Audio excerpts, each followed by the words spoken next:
Right, sekarang sudah live juga di Facebook. Dan kita bisa mulai hari ini sekarang. Selamat pagi talented people semuanya. Saya Pamela dari Egg Consulting. Senang sekali bisa bertemu Anda semua di acara Behind the Suits pagi ini. Egg Consulting hadir sebagai partner untuk mendukung perkembangan individu demi akselerasi organisasi. Kami memahami kondisi organisasi secara mendalam dan merancang solusi khusus yang tepat. Di sesi Behind the Suits pagi ini, kita akan membahas topik-topik yang memang sedang in and happening now supaya bisa memahami berbagai perspektif dan memberi solusi terbaik. Nah, karena cara ini super interaktif, feel free untuk mengetik pertanyaan atau ide-ide atau komentar di kolom chat Zoom, dan bagi yang di Facebook, feel free untuk menaruh di kolom komentar. Saya hari ini merasa sangat terhormat karena kita akan mendengarkan pengalaman dan pengetahuan luar biasa dari seseorang yang sudah meniti karir di PT Bank Pembangunan Daerah Bali sejak tahun 1997. Pak pernah bertugas sebagai senior officer Satuan Pengawasan Intern dan QA, Kepala Cabang Bangli, Kepala Divisi Perencanaan Strategis, Kepala Divisi Teknologi Informasi, dan Kepala Divisi Teknologi dan Akuntansi. Sejak 2018 sampai hingga saat ini menjabat sebagai Direktur Operasional dan TI PT Bank Pembangunan Daerah Bali. Please welcome Bapak Ida Bagus Gede Setiayasa, biasanya dipanggil Pak Gusde. Apa kabar Bapak? Baik, sehat selalu, Mbak Putri dan seluruh yang join ya di acara pagi hari ini. Di acara Terima Behind kasih Bapak sudah meluangkan waktunya untuk kami. sama-sama. Di Terima kasih. Nah, sebelum kita ngobrol seru, jadi pagi ini tema kita nih Pak adalah rahasia memimpin karyawan menjadi bintang pelayanan. Karena menurut saya sebagai direktur operasional, Bapak itu malahan yang punya secret sauce lah gitu ya. Behind the scene, apa sih hektiknya untuk memastikan pelayanan itu berjalan dengan baik. Yang mungkin di sini Bapak Ibu juga bisa relate, di mana sebetulnya mungkin Bapak Ibu juga pernah merasakan atau mengalami situasi di mana muncul pertanyaan besar gitu ya. Gimana sih seharusnya kita itu memimpin tim agar mereka nggak hanya sekedar bekerja, tapi betul-betul menjadi bintang dalam memberi pelayanan terbaik. Nah, izin saya mau kasih beberapa data. Jadi, menurut Forbes, 58% pelanggan bersedia membayar lebih untuk layanan pelanggan yang lebih baik. Namun, di sisi lain, datanya ternyata baru sekitar 77% karyawan merasa tidak terlibat secara aktif di tempat kerja. Berarti hanya 23% karyawan yang betul-betul merasa termotivasi untuk memberikan pelayanan. Nah, ini menjadi tantangan besar pastinya sebagai seorang pemimpin untuk tidak hanya memotivasi karyawan agar lebih terlibat, tapi juga membimbing mereka menjadi bintang dalam memberikan pelayanan yang luar biasa. Nah, untuk memahami lebih dalam, ada video yang lagi viral di TikTok ngomongin tentang pelayanan. Dan bagaimana sih sebagai organisasi menanggapinya ya? Boleh silahkan, di sini ada host saya Acel yang akan tunjukkan.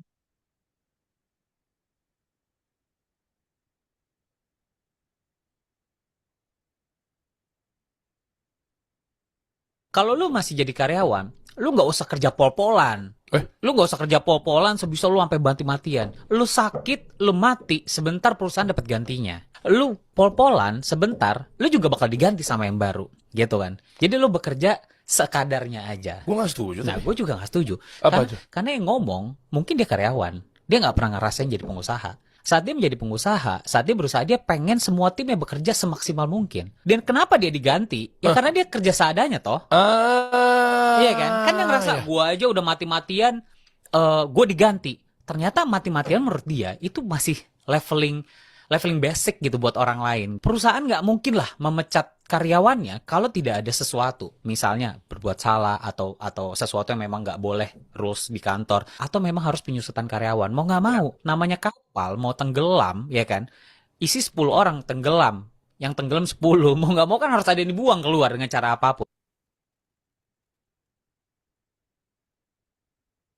Oke, jadi video tadi menarik ya, itu memberi perspektif yang berbeda dari kita biasanya. Jadi dari video tersebut kita bisa melihat dua sudut pandang yang berbeda. Jadi pertama dari perspektif karyawan, banyak yang merasa bekerja udahlah ala kadarnya aja. Karena ada anggapan bahwa sebaik apapun kita bekerja, posisi kita akan tetap tergantikan kok gitu ya, kata si karyawan. Nah kedua dari perspektif pimpinannya, ternyata justru sebaliknya, katanya mereka sangat menghargai karyawan yang bekerja maksimal dan nggak ingin kehilangan mereka. Jadi ada semacam kesenjangan persepsi nih di sini ya. Kalau dari Pak Gusde sendiri gimana Pak? Apalagi sebagai direktur operasional, bagaimana Bapak mendefinisikan seorang pemimpin yang betul-betul berhasil menciptakan tim yang solid dan berkinerja maksimal itu yang kayak gimana tuh peranan kita sebagai pemimpin? Dan izin Bapak Ibu, kalau misalkan ada pertanyaan, feel free untuk langsung masukkan di kolom chat dan sekali lagi di kolom komentar di Facebook, kita akan bahas langsung di dalam sesi tanya jawab. Silakan Pak Gusti, menurut Pak Gusti gimana sih sebagai pemimpin saat ini, challenge-nya di mana gitu, Pak? Ya, sebelum ini ya Mbak Putri ya dan teman-teman yang hadir ya, eh, pokoknya para pemimpin semua ya, para leader-leader yang ada yang hadir dari. Terima kasih banyak, merasa terhormat kita bisa join di sini mengisi acara dari ACT di Behind the Suite ya. Artinya kan sesuatu yang cocok banget gitu. Gimana kita menfitkan kondisi kita itu ya. Kalau kita lihat. Tadi video itu menarik sekali. Kalau kita merefleksi dari sisi sudut pandang, kalau saat tadi saya disampaikan kurikulum fikih saya kan sebenarnya dari bank, pernah di bank lain juga ya, di bank BCA Bali. Culture beda sekali. Nah kalau di perbankan ada yang swasta, ada yang BUMD. Kalau saya sekarang di BUMD agak berbeda. Artinya kalau kita orientasi seperti tadi itu yang disampaikan di dalam video tadi cukup benar. Kalau waktu di awal saya bekerja di bank swasta sebagai staf biasa gitu. Tapi ada positifnya. Pada saat kita membangun sebuah value, saya dulu seorang staf IT di regional Indonesia Timur, bank juga. Itu memberikan satu inspirasi bahwa pada saat itu benar juga. Pada saat itu kalau hanya kita sebagai karyawan biasa, setiap saat akan digantikan. Apalagi saya waktu itu baru 6 bulan bekerja, harus mengemban tugas cukup cukup berat karena kita harus pulang malam, menginterkoneksikan jaringan seluruh Indonesia, Bali dan Indonesia Timur. Bagaimana kita bisa dilihat memiliki kapasitas dan capability yang mumpuni di sisi pelaksanaan IT ya. Ya kan kita menservis, kita melayani atasan kita untuk menjamin. Itu kalau di IT kan kita nggak ada istilahnya cut off di pending gitu ya. Semua planning itu harus kita tepatin dan untuk menjaga services di depan kita itu di front end kita itu retailer, PCS itu tepat waktu online lagi. Itu kan agak tricky ya, agak strict kita bikin. Itu membuat kita dari awal mungkin saya itu bekerja harus perfect gitu. Harus dari sisi perencanaan juga kita harus paham. Artinya kan kalau kita dari awal kita udah berpikir dari sisi perencanaan, eksekusi sampai proses implementasi, evaluasi pekerjaan itu kita bisa bertanggungjawabkan.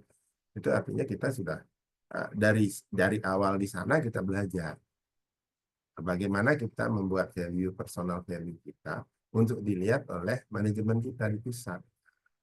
Itu pada saat kita masih di staf cara berpikir. Setelah kita masuk ke Bank BPD, cara kerja itu kita samakan juga.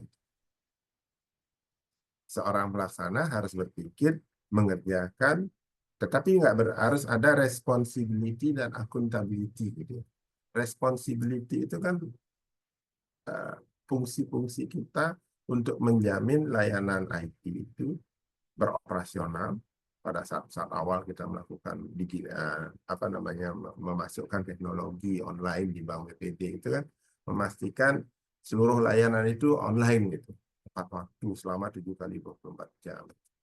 Tapi kita nggak punya accountability atas keputusan-keputusan semua itu. Tetapi kita mempersiapkan atasan kita atas tugas-tugas fungsi accountability mereka. Itu yang kita siapkan sehingga ada creating value, personal value yang kita desain dari kita sendiri untuk kita sejajarkan dengan cara posisi-posisi yang memang lebih tinggi dibanding kita.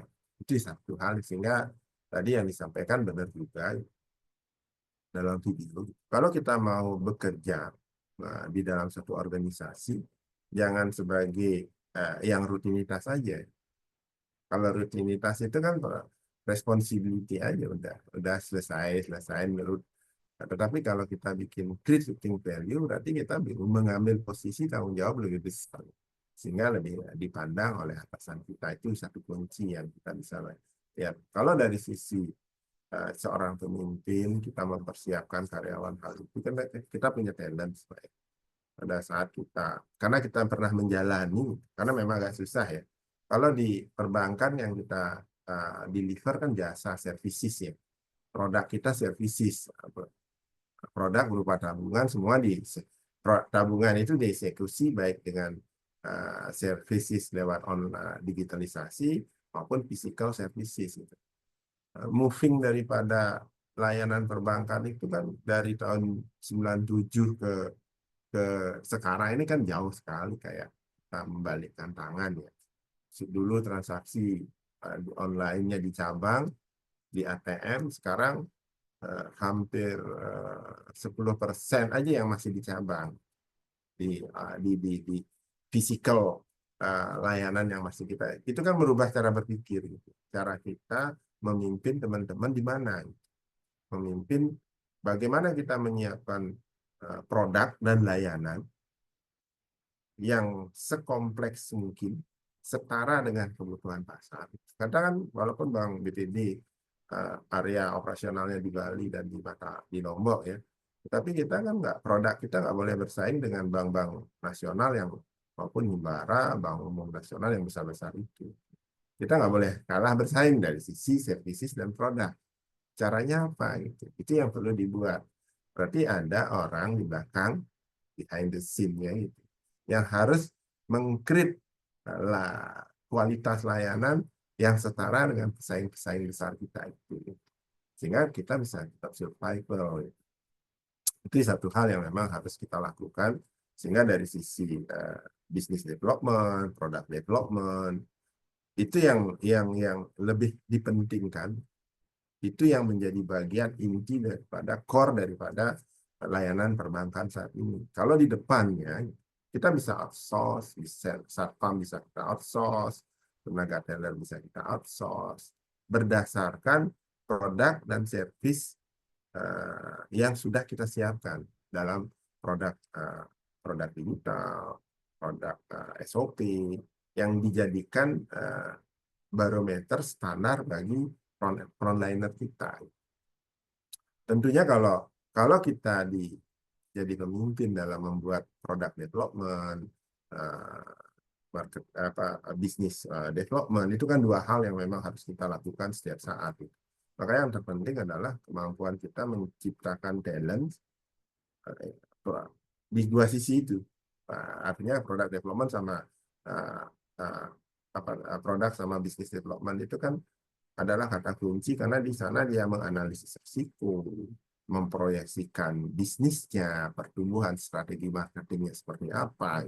Yang di depan itu kan mereka apakah membuat tools marketing seperti apa, kan dari belakang semua, dari services yang akan layanan-layanan yang akan dideliver yang secara tidak langsung yang akan dideliver oleh frontliner kita.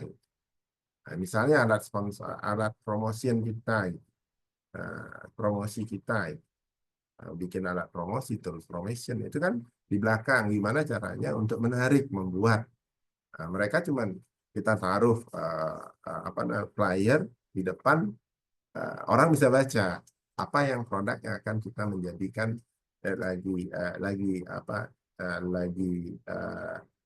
yang bisa menarik bagi debitur-debitur kita untuk melakukan top up, untuk open account. Itu yang mungkin satu kunci ya untuk menciptakan bagaimana kita menciptakan bintang pelayanan. Bintang pelayanan dari seksi perbankan mungkin agak berbeda dengan manufaktur. Kalau di manufaktur produknya after sale. Kalau di perbankan adalah bagaimana kepercayaan dan mereka bisa nyaman. Tapi benar juga tadi, jadi tantangan saya sendiri. Kalau di tahun 2000-an, gitu, kami masih di middle management, kita menjadi role model gampang. Gitu. Kalau sekarang ini susah, karena sudah shifting to teknologi. Digital teknologi itu men-shifting bisnis proses. Nah, zaman generasi saya, Mbak, mungkin Mbak Putri juga, sekarang ini kan generasi Y sama Z yang sebagian besar mengoperate organisasi ini. Tapi kalau zaman kami di generasi X gitu, dikasih contoh aja, udah sopan, hormat, nggak berani keluar kita dari ruangan. Gitu. Kalau sekarang mereka, kita dulu ngatur orang itu lihat koran, taruh koran. Orang itu harus disiplin, koran aja kita tarik. Sehingga orang nggak ada baca. Gitu. Kalau sekarang nggak bisa. Gitu. Cara kita hal itu yang mungkin kita harus merubah mindset juga sebagai seorang pemimpin ya. Itu yang satu hal yang jadi kunci ya. Kalau dulu tahun 2000-an koran menjadi alat orang wasting time gitu. Kalau sekarang nggak bisa.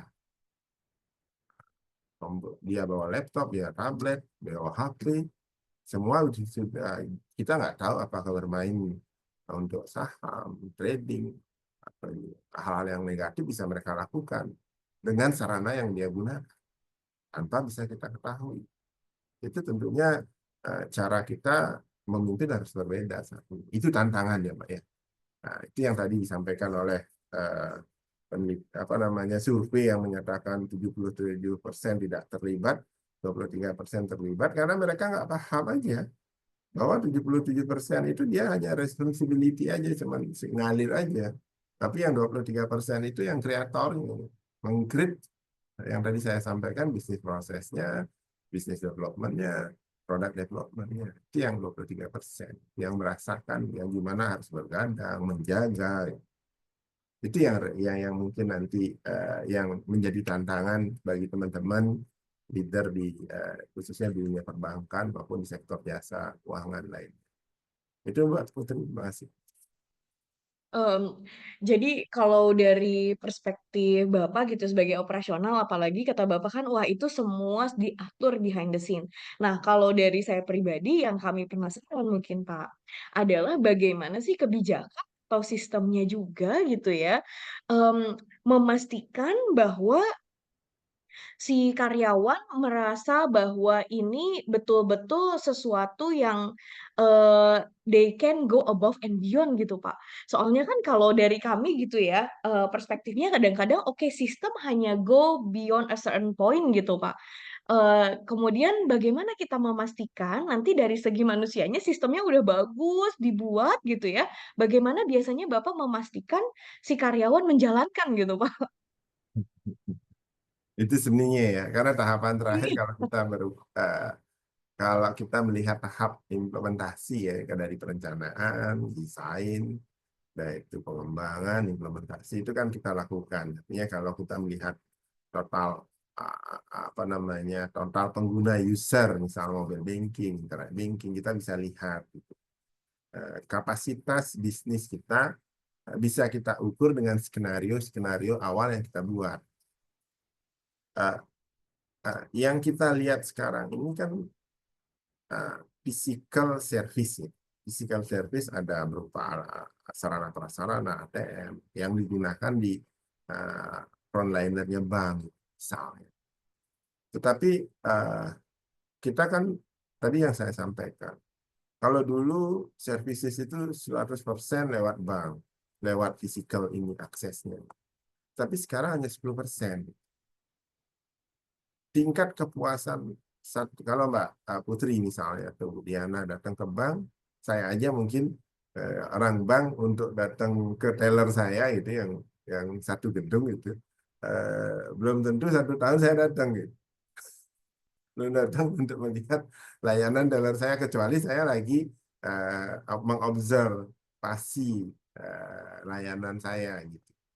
Kualitas layanan baru saya lihat gitu. Artinya kalau kita dari sisi menciptakan, meng-create talent-talent itu ya Mbak Putri ya, talent-talent layanan kita memang kita buatin standar ya. Kalau ada role model, kita melakukan role play, kita lakukan yang fisikal ya, yang terkait dengan frontliner kita pastikan kita buat rutin role play kita buat. Tapi memang kuncinya kalau menurut saya Mbak ya, kalau menurut saya eh, layanan yang sukses itu bila mana produknya itu memenuhi kebutuhan customer, produk dan service yang dia gunakan. Karena mereka semakin kecil ya melakukan komplain, artinya kan komplain kemana itu, mau online lewat jaringan call center kita, atau mau lewat jaringan apa namanya lewat langsung ke jaringan kantor kita gitu kan. Itu kita melihat semakin kecil kita dikomplain atas produk dan servis layanan digital kita, semakin bagus performa layanan kita. Kalau di frontliner tentunya itu hanya sebagai bagian kecil dari sisi services yang harus kita lakukan. Itu karena memang brand design kita buat di frontliner kita, yang dilihat secara fisik oleh nasabah kita. Tapi kalau di frontliner yang dibutuhkan adalah memang ada yang rutin, yang kunci layanan yang bagus, yang sukses adalah seberapa frontliner kita itu menjadi problem solving atas kecepatan permasalahan, penyelesaian masalah yang yang ada dalam produk dan solusi-solusi yang kita gunakan. Itu yang mungkin perlu tetap harus dibuat. Artinya kan online solusi, ada yang di offline gitu, yang memang mereka di handling komplain seperti itu yang memang harus kita didik. Saya masih sering mempelajari misalnya di sosial media kayak apa orang itu mengkomplain kita, melihat pertumbuhan komplain seperti apa, perkembangannya itu berapa, kita analisis itu Mbak. Kita minta tim kita menganalisis, menyampaikan laporan sehingga kita bisa tahu, misalnya kalau sekarang misalnya zaman terjadi phishing gitu ya, ada phishing, itu kita lihat phishing edukasinya seperti apa gitu. Oh, berarti modelnya adalah ditarget adalah nasabah-nasabah seperti ini.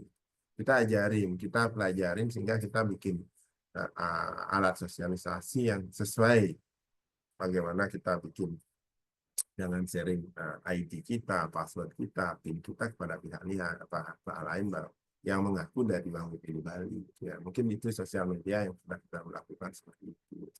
Karena kalau kalau kalau sekarang ini kita memang harus dengan sosial media channel yang dimiliki oleh customer gitu. Kunci layanan itu nggak ada gunanya.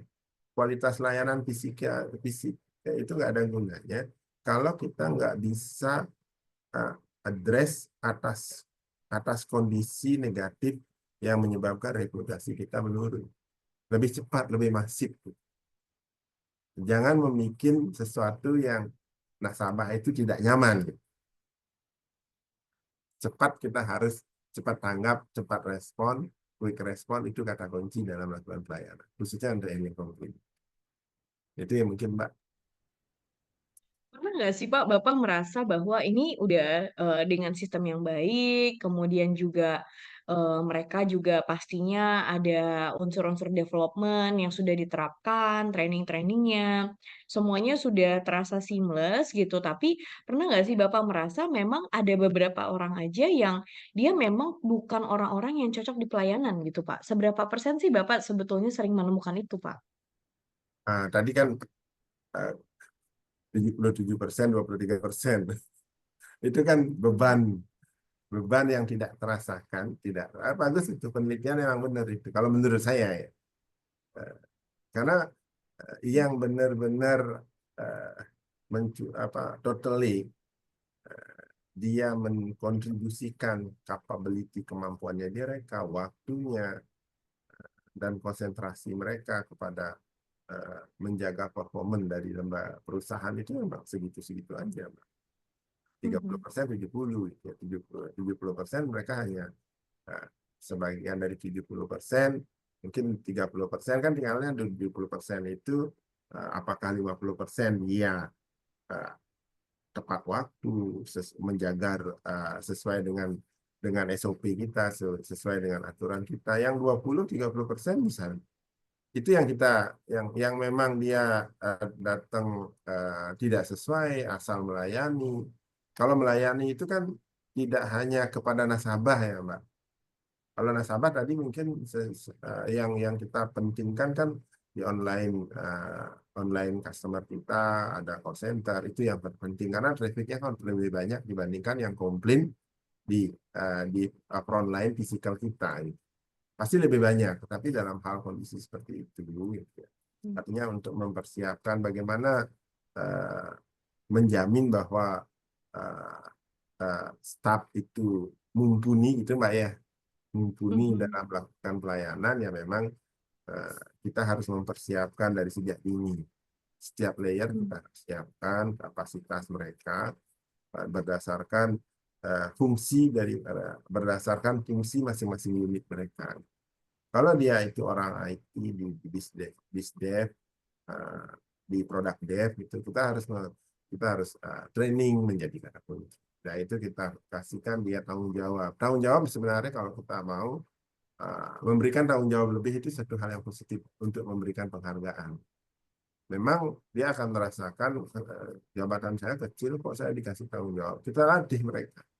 Kita kasih tahu, kita coaching, kita brainstorming mereka.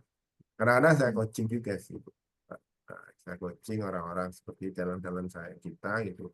Karena kita butuhkan yang agent-agent yang punya skill, punya capability yang bagus, kita kelola menjadi talent-talent unggul kita. Itu yang terpenting. Kalau itu dulu buat, setelah itu dia menjadi agent kita, dia akan mentransformasikan di sisi yang kita targetin. Misalnya kalau dia CS, dia men-training CS kita. Berdasarkan, karena logikanya begini, CS itu, kalau kita tidak desain bisnis proses, itu sama risiko ya, Mbak. Risikonya ini. Kalau CS itu pekerjaan CS kan udah bisa kita liatin ya, kita bikinin tracknya, flow-nya gitu. Tapi kalau dari risikonya kita nggak kontrol dengan perkembangan yang sekarang itu akan berbahaya.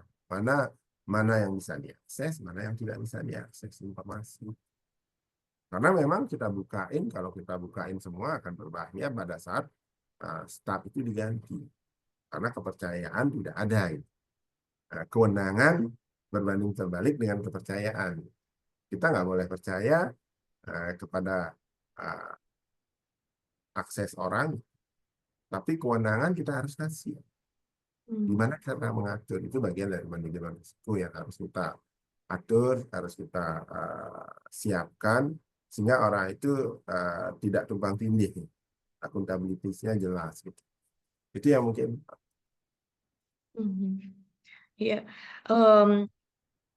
Oke, dari situ jadi menarik sekali ya Pak ya. Maksudnya terkadang itu adalah komponen-komponen yang tidak terfikir. Nah, di sini sebetulnya ada yang yang bertanya di sini Pak. Di sini dari Mbak Zahra sebagai seorang pemimpin, bagaimana cara Bapak memastikan setiap karyawan merasa dipahami? Sehingga mereka tidak hanya bekerja maksimal tapi juga termotivasi untuk berkontribusi lebih hingga akhirnya menjadi bintang pelayanan. Jadi istilahnya bagaimana Bapak memastikan bukan hanya secara kolektif karyawannya itu berkinerja, tapi masing-masing orang juga dipenuhi kebutuhannya dan mereka merasa terinvolve gitu Pak di dalam proses pembentukan pelayanan yang baik. Ya, kalau masalah bagaimana kita memastikan karyawan itu memahami tanggung jawab pertama ya. Artinya pada saat dia masuk, proses seleksinya kita lakukan, rekrutmen Mhm. dari awal, rekrutmen setiap posisi kan kita isi ya, kita isi Iya. dengan capability standar yang memang kita job requirement-nya sudah kita buat. Artinya mereka punya tanggung jawab. Kita udah tahu apa yang harus dia kerjakan.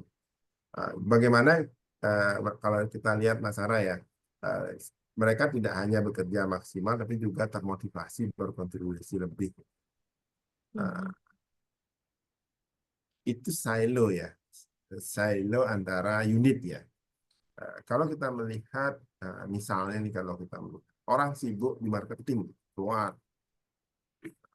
Karena misalnya kalau kita di BPD hampir 80%, 85% produk kita adalah kredit untuk yang mendapatkan hasil.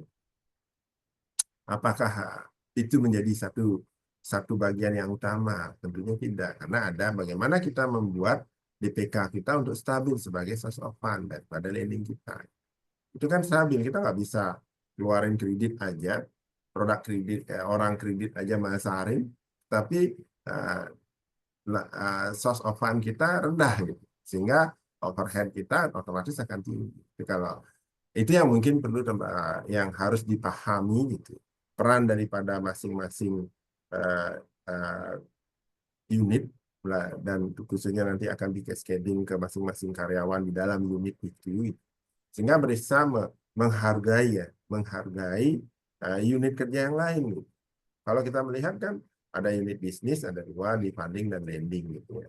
Ada juga di treasury ya, services gitu. Yang ketiga di back office, ada back office-nya di IT.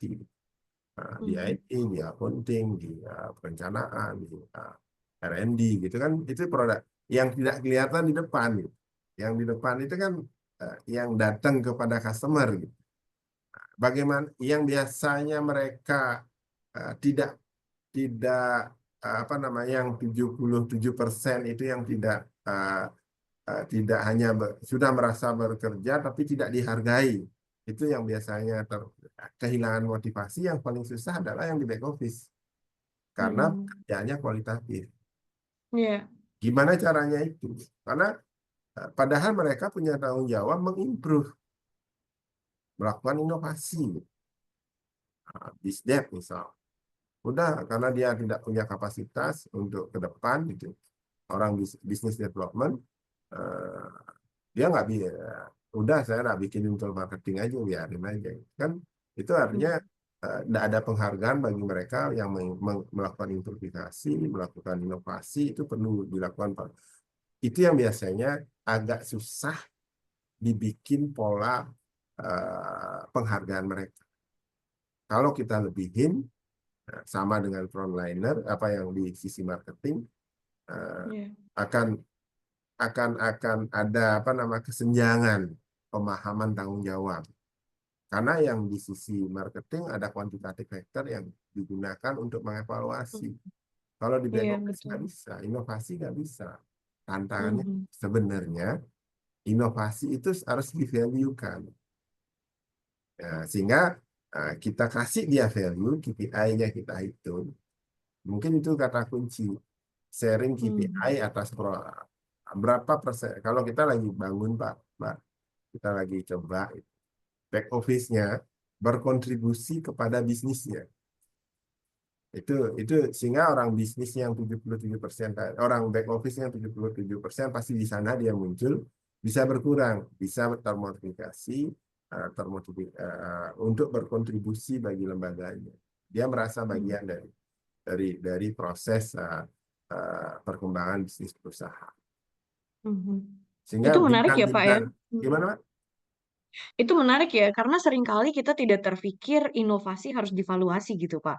Oh Karena kan iya, tadi ya, kata Bapak lebih clear sekali untuk mengapresiasi yang di frontliner karena ada angka yang nempel gitu. ada. Tapi kalau contoh, contoh sekarang, frontliner itu nggak bisa apa-apain kalau yang Back back office. office-nya itu tidak menjaga layanan kita. Misalnya layanan 7 kali 24 jam. SLA kita nggak boleh kurang dari 99, sekian persen gitu. Nggak ada mati gitu. Nah, Gimana caranya? Kalau sekarang SLA-nya jatuh, apakah karena kita bermain services ya, Mbak, kualitas. Kualitas Mhm. layanan itu bukan orang, bagi saya ya, bagi saya. Kualitas layanan itu yang fisikal itu gampang diganti. Tetapi kalau dia itu sudah servisnya maksimal, yang bisa digunakan oleh customer kita, misalnya kita berhubungan dengan Pemda, Pemda itu sudah ekosistemnya yang sudah kita servis, sudah kita siapin. Mhm. Bagaimanapun mereka di frontliner kita nggak ngaruh, nggak terlalu signifikan. Kecuali ada masalah, Mbak, baru ketemu. Mhm. Karena eh, batas bawah dari kebutuhannya si customer kita itu baik yang Pemda mau personal yang biasanya kita kita uh, agak tight itu adalah yang retail ya, yang retail ya, karena kan kesediaan retail itu agak sensitif, sedikit bergerak ada penawaran dari pesaing kita dia pindah. Tetapi kalau di korporasi gitu ya, kayak Pemda, yang itu kan yang anggap kita korporasi, karena ekosistemnya udah kita bangun, kita siapin, itu menjadi kata kunci. Nah, mereka otomatis mengurangi hubungan sama BPD, sama bank kita. Tetapi operasional mereka sangat tergantung dari kita. Karena kita membuat Mhm. layanan yang terintegrasi dengan ekosistem utama kita. Itu yang perlu dibangun. Sehingga kalau kita lihat tadi itu, eh, apakah orang bisnis itu harus dilatih pelayanan semata? Belum tentu, Mbak. Dia harus jadi memahami product knowledge yang memang bagaimana, karena kan satu produk bisa eh, bisa digabungin, bisa embedded dengan produk lain. Dia kan harus Mhm. tahu, Mbak. Kalau sekarang misalnya dia beli rumah, tapi beli mobil, udah gitu nyicil anak sekolah, itu kan satu produk. Tapi saya punya usaha di tempat lain, tempat saya PNS. Nah, gimana caranya Mhm. saya? Apakah saya hanya menugaskan harus 5 bagian unit kerja saya harus turun? Ada orang dana juga datang, orang kredit usaha ada, orang kredit KMG ya, kredit konsumtif juga ada gitu. Kan enggak begitu. Cukup satu orang menjawab kebutuhan customer kita. Itu bagian dari deliver solusi-solusi terkait dengan peningkatan kompetensi staff-staff di frontline kita yang kita Hmm. lakukan saat ini. Mhm. Dan mungkin izin sharing Pak, di dalam e-consulting juga kami memiliki aplikasi yang terintegrasi dengan artificial intelligence, namun juga dengan teori Pak Ari di tahun 2001 tentang talenta dan potensi manusia, yang dimana bisa mengidentifikasi sebetulnya siapa sih orang-orang yang memang dia cocoknya di depan, di frontline, siapa orang-orang yang cocoknya di back office. Hmm. Kemudian bagaimana kita memotivasi setiap orang supaya dia cepat bertumbuh. Karena menurut saya kenapa sih kita juga ingin mengundang Pak Gus deh gitu ya. Tidak semua pemimpin itu kita punya insting yang bagus untuk bagaimana kita mengcoaching gitu, Pak. Jadi mungkin kita malahan belajar banyak dari Pak Gusde gitu ya, bahwa ya bisa jadi dari sistem itu juga kita masih tetap peranan kita penting sekali sebagai pimpinan untuk mengetahui bagaimana mengapresiasi, kemudian bagaimana mengcoaching masing-masing orang, terus memotivasi. Nah, bagi para pimpinan lain yang mungkin ini bukan sesuatu yang instinktif, kami memiliki AI Talent Management namanya. Ini merupakan aplikasi yang akan bisa membantu kita menempatkan orang yang tepat di posisi yang tepat, kemudian juga memberi kita insights yang lebih jelas bagaimana kita betul-betul bisa mendevelop dan juga bagaimana kita bisa memotivasi tiap orang. Boleh izin saya tunjukkan ya Pak Gusde, boleh ya? Silakan. Oke, ya silakan aja.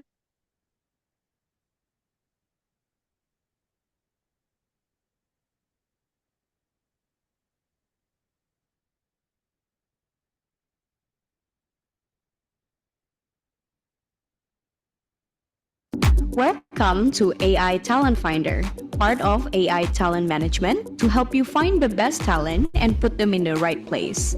Let's show you how easy it is to find the perfect fit for your team. First, import your employee data with just one click. No hassle, no fuss, your data is ready to work for you. Next, request LiveTools Talent DNA to be sent to employees who have not filled it out. This is where the magic happens to uncover your team's hidden strengths. Now let's set up the job role. Simply pick the skills and competency you need, tailor it to match your exact requirements, quick and easy.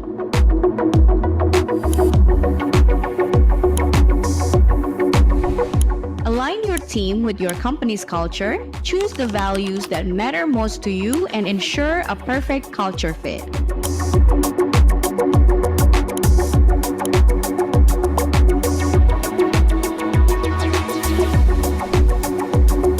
Now, let's start finding your ideal candidates. Here's how AI Talent Finder makes it effortless.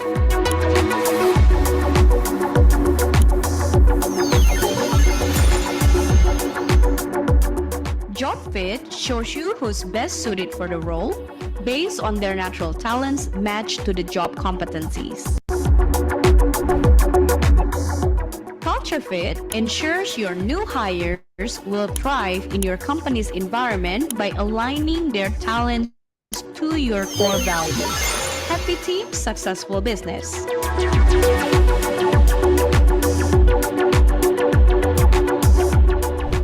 Looking for specific talents?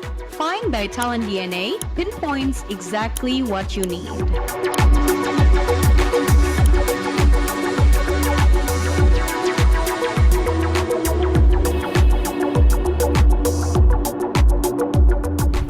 Already have someone in mind? Find by name will allows you to see individuals' talents, personalized job recommendations, and development suggestions.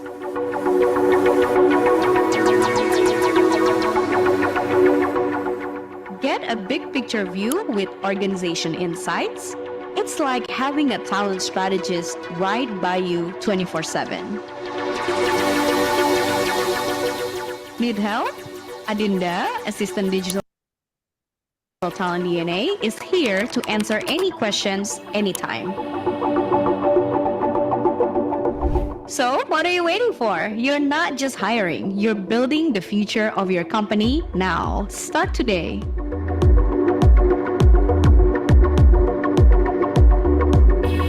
Jadi sekilas tentang AI talent management, kalau Bapak Ibu tertarik untuk bisa lebih mempergunakan mungkin artificial intelligence dan bagaimana itu bisa mempermudah pekerjaan kita, dan mungkin saya mau quote dari Jensen Huang ya. Kata Jensen Huang adalah bukannya kita harus takut pekerjaan kita tergantikan oleh AI, tapi kita harus takut atas organisasi atau orang-orang yang menggunakan AI di pekerjaannya supaya kita tidak tersingkirkan.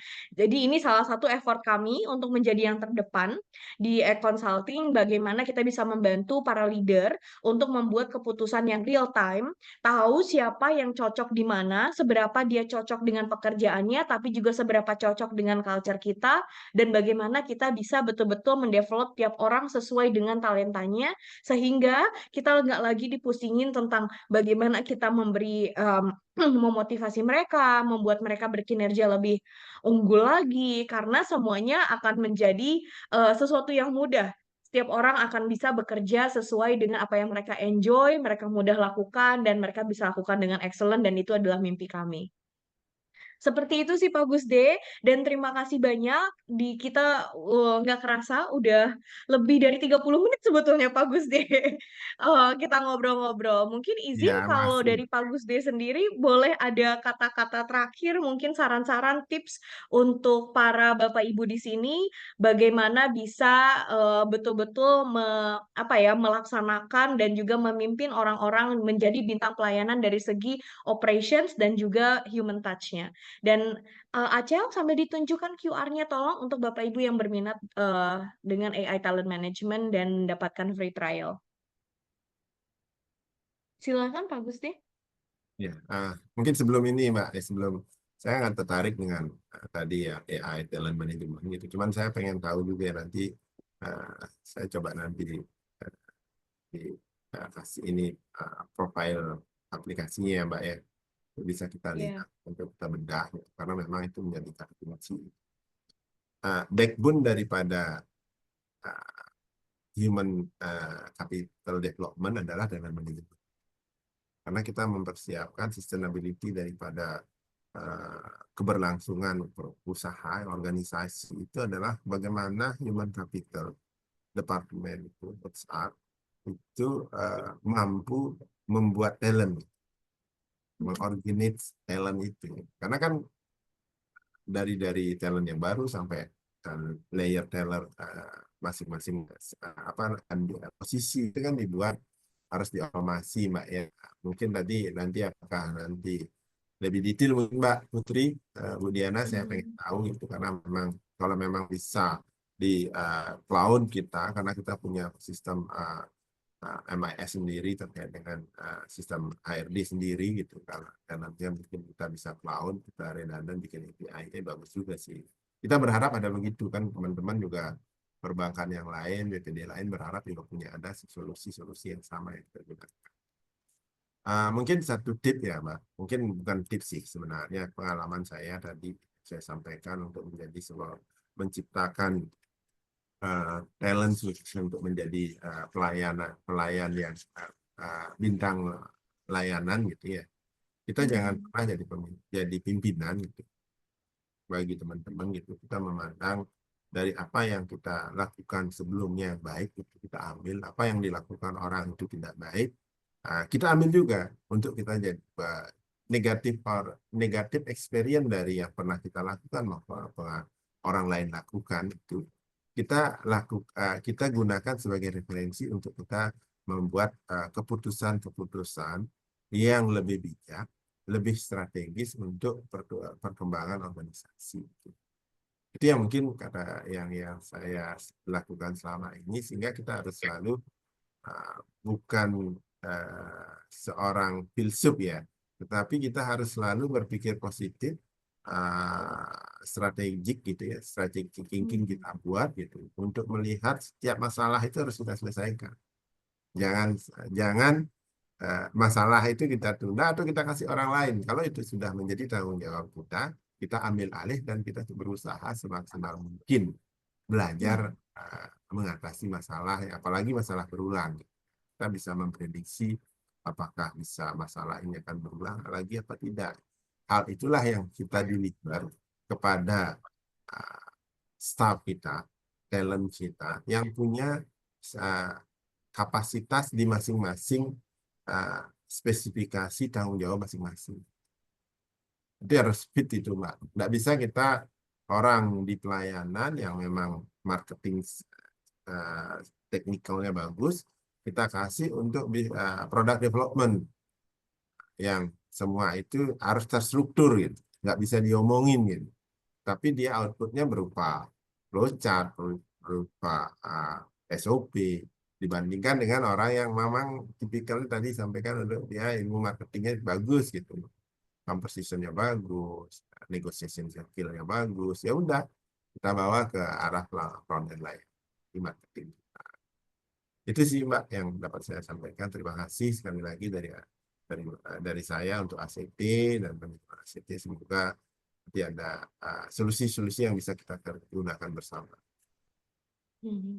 Terima kasih banyak Pak Gusde. Mungkin nanti Ya. kita bisa ngobrol lebih lanjut gitu ya, bagaimana BPD Bali juga bisa bertransformasi gitu dengan ini, dengan bantuan artificial intelligence. Dan ini juga untuk Bapak Ibu tadi sekali lagi, jika tertarik boleh nanti scan QR-nya atau ngobrol-ngobrol langsung, feel free. Dan karena kita sudah di penghujung sesi, jadi kalau dari kami sendiri senang sekali untuk bisa akhirnya mengundang Pak Gusde di acara sesi hari ini.